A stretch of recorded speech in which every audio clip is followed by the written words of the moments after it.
Guys आज चाहिँ मलाई नि आफ्नै गाउँमै छु जस्तो फिल भएको। सो हेलो एभ्रिवान, स्वागत छ हजुरहरू सबैजनालाई फेरि पनि मेरो यो अर्को नयाँ भ्लगमा।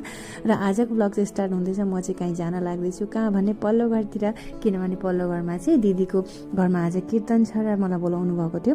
र गाइज यो घरमा चाहिँ हामी बस्छौँ, अनि यहाँ चाहिँ दादाले घर कम्प्लिट गर्नुभएको छैन।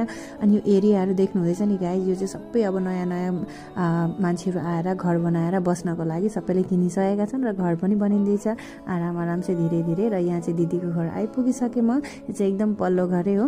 र यहाँ आइपुगेपछि चाहिँ यहाँ त दिदी हुनुहुन्छ, दिदीकै घरमा चाहिँ आज कीर्तन। र यहाँ चाहिँ कति राम्रो देखिनुभएको छ साडी लगाएर, हेर्नु न। र म चाहिँ केही काम छ भन्नु न, म गरिदिन्छु भनेर आएको, त काम त सबै सकिसकेको रहेछ। र कीर्तनको चाहिँ अलिकति ढिलो भयो आउने, मान्छेहरू चाहिँ कीर्तनमा आउनु चाहिँ अलिकति लेट भएछ।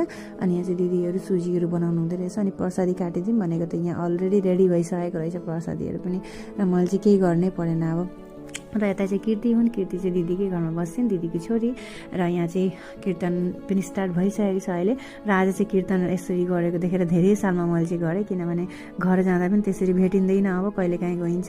र यहाँ चाहिँ सङ्घहरू सबै थोक रहेछ। अब मलाई त्यस्तो लाग्दैन थियो पहिले चाहिँ यस्तो पनि हुन्छ होला भनेर, तर यहाँ सबैजना नयाँ नयाँ नेपालीहरू भएर सबैजनाले सङ्घ एउटा बनाउनु भएको रहेछ। र यहाँ चाहिँ यसरी एकादशीको दिन कीर्तन हुँदो रहेछ। र यो चाहिँ हिजोको भिडियो हो। कीर्तन सकेपछि चाहिँ यहाँ फेरि म चाहिँ आएर प्रसादीहरू भाग गर्नुतिर लागेँ। अनि प्रसादीहरू भाग गरेर चाहिँ यता सबैजनालाई यता नाङ्लोमा हाल्दै सबैजनालाई दिनतिर पनि लागेँ। अनि दिदी चाहिँ यहाँ फटाफट आम काट्नु हुँदै थियो, किनभने आम चाहिँ बिर्सिराख्नु भएको रहेछ काट्नलाई, त्यतिकै रहन्छ फेरि भनेर फटाफट यतातिर काट्नुतिर लाग्नुभयो। अनि यता चाहिँ हामीले नानीहरूलाई पनि दियौँ, सबैजनालाई प्रसाद दिएर अनि आफू खाएर त्यसपछि चाहिँ म आएँ घर। सो अहिलेलाई चाहिँ बाई।